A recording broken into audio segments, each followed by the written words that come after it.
Bon, me revoilà, deuxième partie, puisque avec le logiciel qui me sert à enregistrer les tutos, je suis limité à 10 minutes par tuto.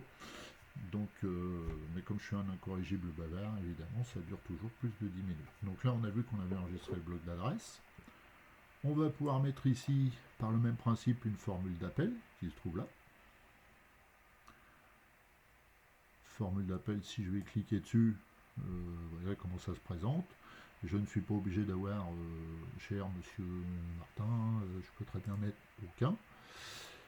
Je peux faire défiler aussi avec l'aperçu des destinataires, moi, un peu à quoi ça représente.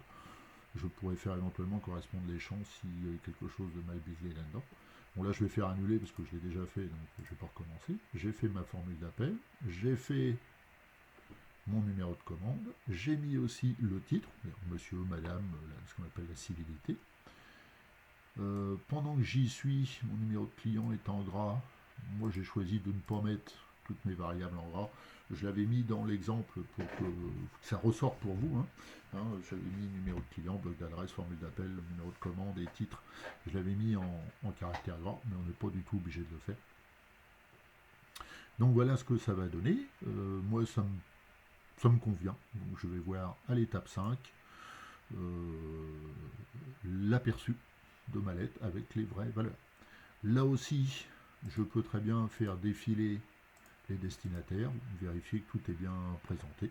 Après, c'est une question de choix personnel. Je pourrais ici exclure des destinataires, remodifier la liste. Enfin bon, je peux faire pas mal de choses. Je peux revenir ici s'il y a quelque chose qui ne va pas dans l'écriture de la lettre pour la modifier. Donc je repasse à l'étape 4, je repars à la suivante, étape 5. Vous avez compris que c'est de 1 à 6 et qu'on peut aller dans tous les sens. Je vais aller à l'étape 6, fin de la fusion. Je peux modifier les lettres individuellement. Alors, après, je vais vous donner juste un avis perso. Effectivement, on peut modifier les lettres individuellement, mais vous avez compris que l'intérêt du publipostage, c'est d'écrire une lettre qu'on va diffuser à plusieurs personnes. Si on commence à les modifier individuellement, ça n'a pas trop d'intérêt. Alors exceptionnellement ça peut être fait, mais enfin il ne faut pas le faire sur toutes les lettres, sinon ça ne sert à rien d'utiliser le publipostage. De même, si vous n'avez que 2 destinataires, on peut se poser la question, est-ce que c'est vraiment utile de faire un publipostage pour 2 lettres? Quoi qu'il en soit, à cette étape-là, on va arriver quand même à ce qui nous intéresse, c'est-à-dire imprimer.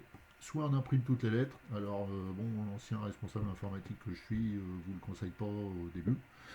Je dirais que soit vous imprimez l'enregistrement en cours, soit vous choisissez pour donner quelques exemplaires, parce que si vous avez 500 destinataires, vous envoyez 500 lettres et qu'au moment de la mise sous pli, vous apercevez que c'est mal présenté, ça va peut-être pas plaire, parce que c'est pas gratuit, ça demande du temps, etc. Donc, je vous conseillerais, par souci d'économie de finances et de temps, de n'imprimer que l'enregistrement en cours ou juste 2 ou 3 exemplaires comme ça pour voir ce que ça donne. Puis après, vous pouvez balancer tout le monde. Si vous faites OK là-dessus, vous aurez autant d'exemplaires de votre lettre que de destinataires que vous avez choisis. Et à partir de ce moment-là, bien entendu, ne pas oublier de temps en temps d'enregistrer un petit peu là-haut, d'enregistrer votre document. Et puis, voilà. Donc votre publipostage est fait. Alors encore une fois, il y a d'autres façons de faire. Moi j'aime bien celle-là, c'est pour ça que je vous la présente. Autrement, je vais vous donner cet exemplaire-là à faire. Éventuellement, voilà. Je vais vous souhaiter bon courage et je vous réexplique tout ça au prochain cours. Bonne continuation et à bientôt.